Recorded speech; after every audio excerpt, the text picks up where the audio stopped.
Welcome to Live with Miami's Community News, South Florida's #1 source for local stories. I'm Michael Miller, bringing people together and sharing the voices, events, and connections that shape our community. Cheers, Cheers. guys. That'd be true.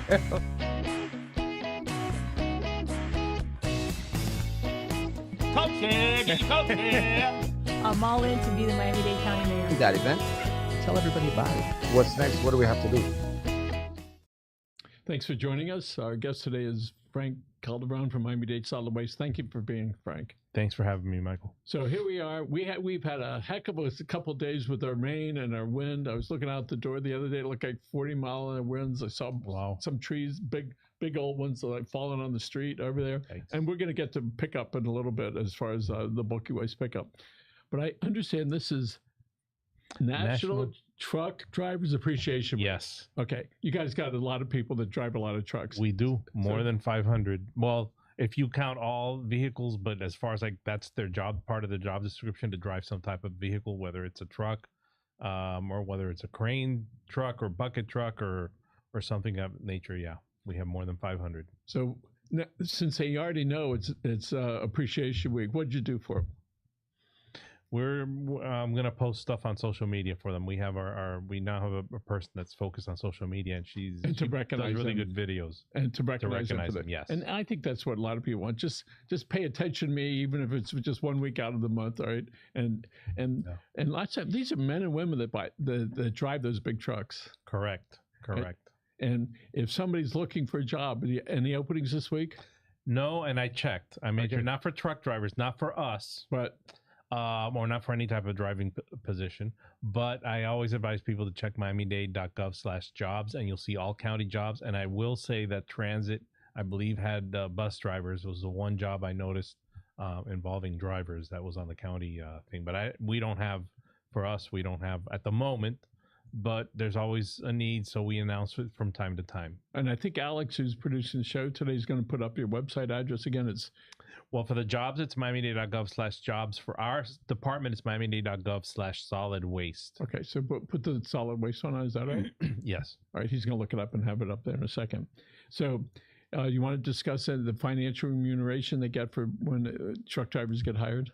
Sure, and I'm glad for once that you're asking me, because I actually looked it up today. So it's perfectly coordinated. It's gone up a little bit just in the last few years, because I think the first time we started talking about it was I think it was about 39,000 or something. Now it's about 46. Right. 46,000 is a starting salary. Yeah. And for one of our waste for the garbage truck driver. When the garbage truck drivers is that it's a 4-day week? Correct. It's a 4-day, what we call 4x10 schedule, 4 days, 10 hours. And so what do they work on Saturday or Sunday? No. Not normally, but that's an opportunity for overtime if something comes up on a weekend where they need drivers, they will have an opportunity for overtime. When you're behind one of those big garbage trucks, you're condemning them because you can't see over them around them. But when they're coming down your street, you're cheering them. Yes, it's an interesting thing how we how we separate that. And those are pretty big trucks. Inquiring minds want to know, for the 450th time, how many green garbage cans that we put out front can get into one of those. Well, ballpark, when you calculate that they do about 1,200 homes a day and that they typically dump at about the halfway point, so 600 homes, 600 carts, ballpark. So we're old enough to remember that there used to be garbage trucks. There would be 1 or 2 guys on the back of the truck. They'd hold on with one hand, and they would jump off, sort of run to the garbage can, throw it in. When I watched Indy and Mayberry, that's how they did that, right? When did this sort of migrate over to more automated, more or less? On nationally or on an industry level, I don't know. I can say that for us, it happened around 2007, 2008, about the time that we started our current, what we call the single stream recycling program. The old days, we used to have 2 bins where you would separate out the stuff, but then we started using a single cart where you would put everything in it. And that was around 2008 or so, right before it came to the department in 2009. The move to The automated side loader, as we call it, truck with just one driver, and the truck with the arms that pick it up came shortly before that, or around that time. So 2007, roughly 2008. And in the old days, those guys and gals that would jump, they had to be pretty strong to move that stuff around. Yes, I believe the limit on garbage cans, and this is historical information, was about 50 pounds. So you had to be able to carry about 50 pounds. And a lot of times it was going to be more regardless. So you have to be pretty strong. Yeah. And so I understand that the county got $1.5 million federal grant for some trucks. When was that? We did sometime last year, late last year. We got a grant. It's called a DARA grant. And now you stumped me on something, because I don't remember what the acronym for DARA is. It's federal. It comes from the EPA, and basically it's to purchase waste collection trucks that are low emissions. I believe that the grant was going to be used to help purchase 21 trucks for us, for our department. Regular garbage trucks? Garbage trucks, but low emission garbage. So that was just part of the fee. You're not buying 20 trucks for 1.5 million. Well, no. It's going to be spread. Yeah. And then we have to cover the rest of the cost, but it'll help. And low emission, that means it's propane? Or some not necessarily. It's I don't know what kind of trucks are going to get eventually, but I do know that we had a similar grant a few years back, and the vast majority of the trucks that they bought were low emission diesel, very very controlled, very low emissions. Believe it or not, even though it's diesel, but yeah. I happen to see a lot of vehicles out at 87th Avenue between Sunset and Miller at the county facility out there. Do you know if those are those mostly battery, or are those fuel? That's hard to tell. I live close to that, and I drive by it every once in a while, and I see different types of vehicles. I can't tell you what they are, though. But at some point, it sounds like the county down the road, in another 5 or 10 years, will have more battery operated big trucks. Yes, we do have the one garbage truck. We do have several pickup trucks that supervisors use to go out into the field as needed that are electric. I don't know how many, though, but I know we have a few. For people that are not aware, except for everybody in Doral knows this, the waste energy factory incinerator burnt down in 2023. It supplied the city of Homestead some 50,000 homes. Yes. Plus it powered itself. It powered itself, and you would also, at least on some trucks, they would get charged up there. We had the one waste collection, electric waste collection truck that we did charge there. And for folks who want to know, it's really quiet, that big truck. And it's, basically, I think the brakes and that's it. And the thing that you recognize when they put it into reverse, we learned when we were little kids, that makes the truck is near beep, you. Beep, beep. Yeah. All right, so let's talk about, if we would, the recycling, what things should be recycled and what things should go into the green. So you have blue, sure. And all right, blue and green. It's been the talk of the town for a while, all right? Yes, recycling goes in the blue cart. We basically take 5 items: plastic bottles, which could include plastic or glass bottles, and that includes jugs, laundry. The only type of plastic pretty much that we'll take. We are taking now the butter and yogurt tubs, the little tubs they come in. But otherwise, if it's plastic, it's got to be a bottle. Water bottle, laundry detergent bottle, dishwashing shampoo bottle. We'll take it if it's plastic or glass.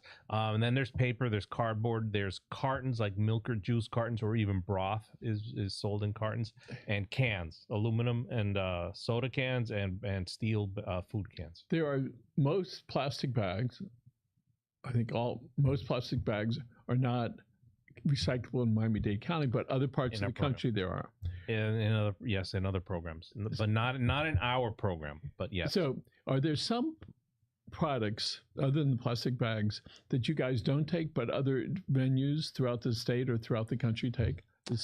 There are some. I know, like styrofoam is one in particular, but you have to really research. It's not a popular because it's just very hard and expensive to recycle that.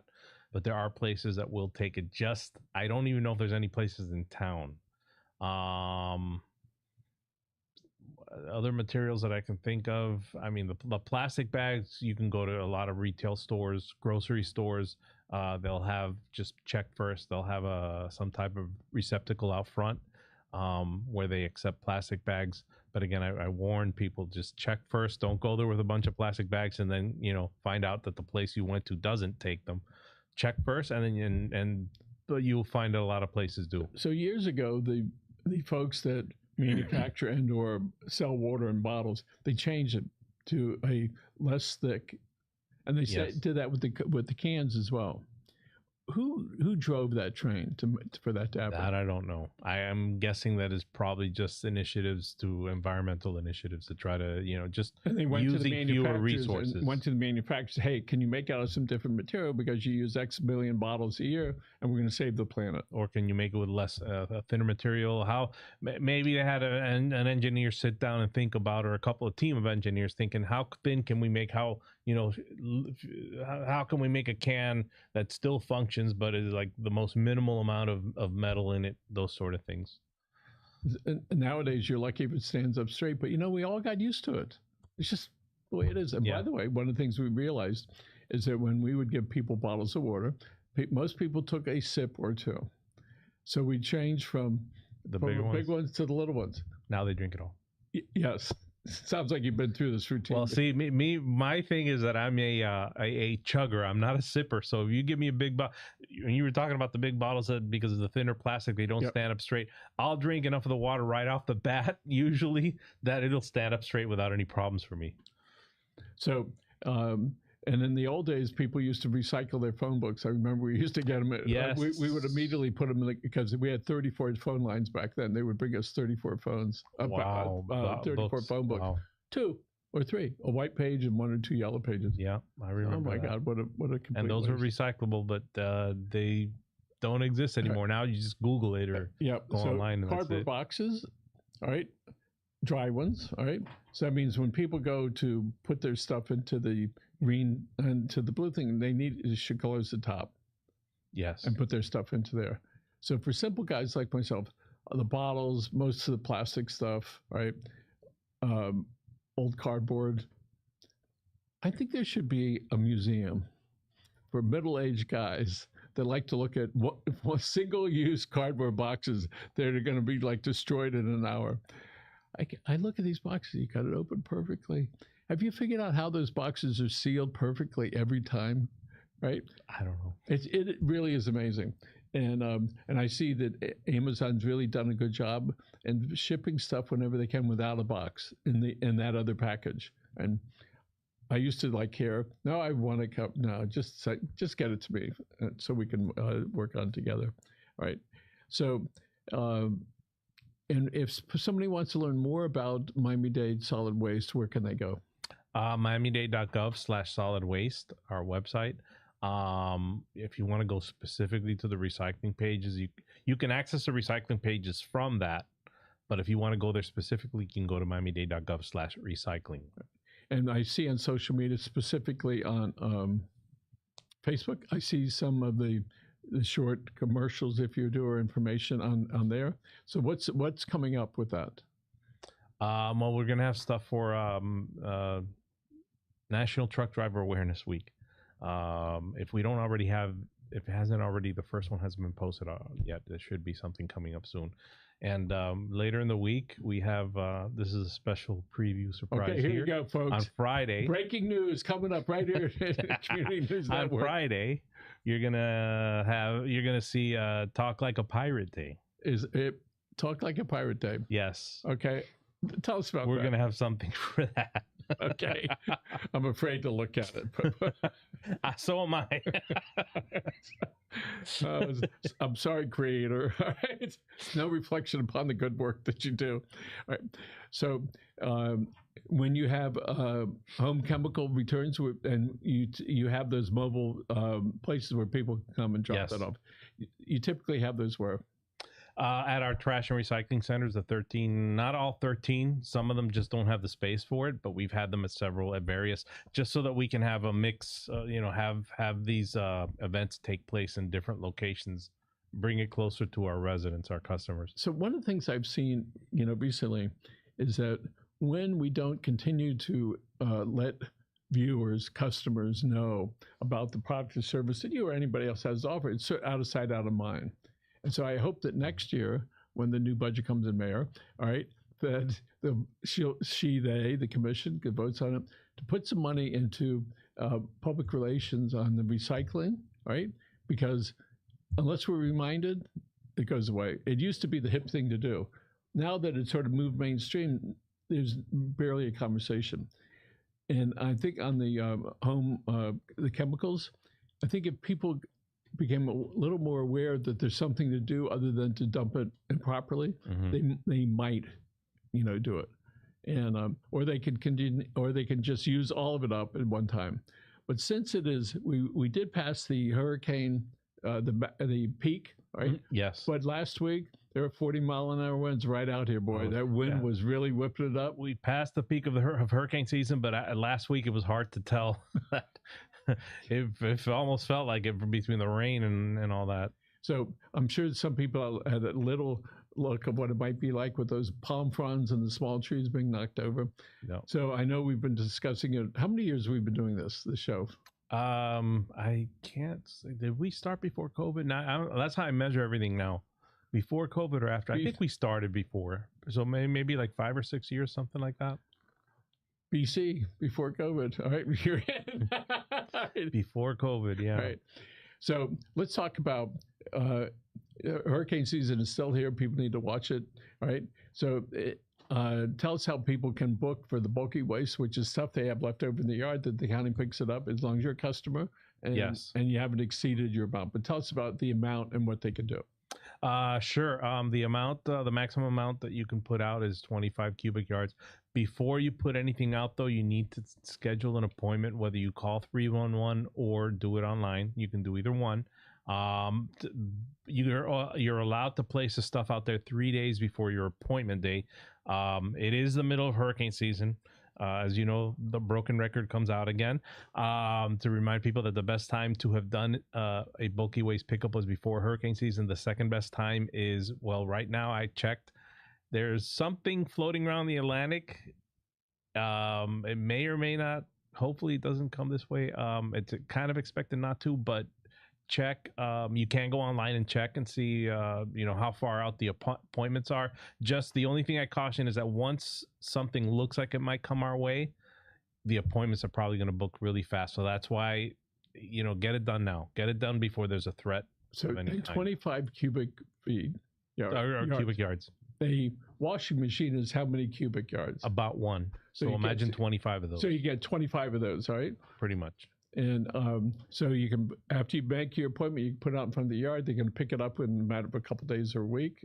Well, you get put it out 3 days before your appointment. So it's 3 days. You don't have to wait that long. And you could set the appointment. I want to come out on Saturday. So you tell your yard guy, listen. As long as it's available, as long as the appointments are available. And that's the thing. Like I said, if there's something threatening, the appointments are going to fill up really fast in the near future. And you're not probably going to see it's going to be a couple of weeks out or more before something's available. And if they don't have an appointment and the code enforcement happens to be driving by, they're going to check on their computer. They're going to go, hey, you didn't have an appointment. They could give them a ticket or a cite or at least a warning notice. Yeah. And that'll force them to call. All right. Yeah. Which is, I asked my husband to call. All right. If it's a big pile out there and it's filled with a lot of different stuff, lots of times your neighbors make use of that. When I do it, I always take a picture just in case somebody in the middle of the night wants to do that. One day that happened, and I sent them a picture. There was timestamps, and they go, oh, there was a big difference. I said, that other part's not me. And I go, look at the trash, and you can see all of a sudden it's different. Not that mattered a lot, but they understood that. So that's a good reminder to people. If you see that happen, if you put a pile out and then you come in the next day and the pile has grown, call 311 to report it before enforcement officer comes by. Yeah. And again, as I said before, I've seen the guys pick up the stuff. They have the guy with the like that, and they got 1 or 2 guys on the ground making sure everything's okay. The day I was there, there happened to be a supervisor who was driving by. And so they're typically pretty clean. I do want to thank our local county commissioner for keeping 118th Avenue clean. Put down some new grass, no parking on the grass, right? No dumping, all right? I know there's some cameras along in there, all right? So don't dump in my neighborhood. Go to this guy's neighborhood. But tell us about what the county does to try to tried to slow down and stop people from dumping on the side of the roads? Oh, we do quite a few things. We have enforcement officers that are assigned zones throughout our service area, which is 320 square miles. Basically, the areas where we pick up garbage or where we collect garbage from. And part of their job, a big part of their job, is looking for illegal dumping. They can investigate in the material in the pile itself. They also have cameras. In some places, they have fixed cameras that are live streaming. There is an enforcement officer whose job is to sit there and monitor those cameras. And if they see anything going on, to report it to our enforcement people and the police. We also have cameras that are like the hunting type cameras or game cameras, as they call them, that are not live streamed, but that are placed in different locations, and they can, get license tags and things like that, and they can go back and investigate and even fine or work with the police to arrest people who do. So they can watch it. They can either send somebody right then if somebody's in the neighborhood, or get the tag number, which is right around the corner. Mm-hmm. Do that on our cameras that we have here. We have 20 cameras, and so we look around and we actually see who's walking into the building. And that's what they do. They sit there. They got all this stuff, all right? Last year, maybe it was the year before, you caught 2 guys dumping furniture. Oh, yeah. And then they were 2 brothers. They got arrested about 10 minutes after leaving, or 5 minutes after leaving. That was the live stream camera. The enforcement officer saw them, dispatched enforcement, the enforcement area for that area. They went. They caught the guys. They called police. The police came. The police arrested them. The saddest part of that story, to me anyway, was that there were 3 brothers, and the 3rd brother got away and left his brothers behind. Wait, can you I think they got him eventually. I don't know for sure. I never asked about that. But there were 3 brothers. 2 of them were caught. The 3rd one took off. Imagine the bench in the jailhouse thing. What'd you do? I beat up somebody. What about it? I got drunk about. What'd you do? I don't know. I dumped my furniture in some place. I know it's pretty. That has to be embarrassing. Yeah, it's pretty funny. Yeah, but they can fine you. Last year the county collected a couple $100,000, and then plus vehicles, because that must have been either repeated or it's some really big dumping. And the fine started about $250. Now the commissioners have spoken or have talked about it. I don't know if it'll come to pass or not, of increasing it even further. And the point of it is not so much to generate revenue. That's the first thing that people say, oh, you're just greedy, you're trying to get more money. The point of it is to try to discourage people from illegal dumping. If a fine's $250 if you get caught, hopefully it'll make you think twice. In the city of South Miami, where we're located, the penalty for not paying on the meter was relatively small. So I knew people, they just didn't pay it. Every once in a while they would get caught. Now, oh my God, it's $35, I think, or $38, something like that. It's worth it to pay the $5 to park. Yeah, it's just like I go, I'm not taking a chance. I just hate to pay that much for nothing, considering that my lunch costs more than that. So, there you go.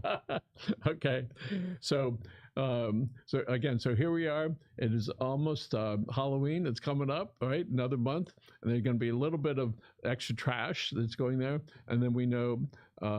Thanksgiving? Yes. More trash, and then within a month we have a lot of trash that's from Christmas and well, then there's New Year's after, yeah. Christmas trees are going to be for sale pretty soon. Yeah. Oh my God, another already season. Wow. So when people get, I'm trying to get to January. When people get done with their Christmas tree. Well, the pumpkin spice stuff and all has already been out since August. Is that right? Yeah, at least since August. My wife's going to slap me. You mean you haven't been to the store since then? So when people get done with their Christmas tree, what do you want them to do with it? We typically, I don't know how it's going to work this year because we haven't, I haven't talked to the operations folks yet, but typically what we do is we tell people that they can put it out immediately starting like December 26th. But we always ask for forbearance because we go through zones to do it. We're covering a large area, so it might take a couple of weeks before we pick it up. We typically do a couple of sweeps. We do one early-ish, like in January, and then we do, is it February? I think like early mid-January, and then late January / early February. That's how we typically do it. We it's that time of year we start gearing up and getting the word out. So We will find out shortly from our operations folks how, if they're going to do it like they've done it before. So, Frank, we're going to wrap it up. Thanks so much for being here. Appreciate thanks for having me. And we're going to look right in that camera over there. And folks, my family and I were practicing the Disney rule, which is, I think Frank has already heard this a couple times. The Disney rule is when you hug someone, don't stop until they do. Thanks for joining us. Have a good day. Bye.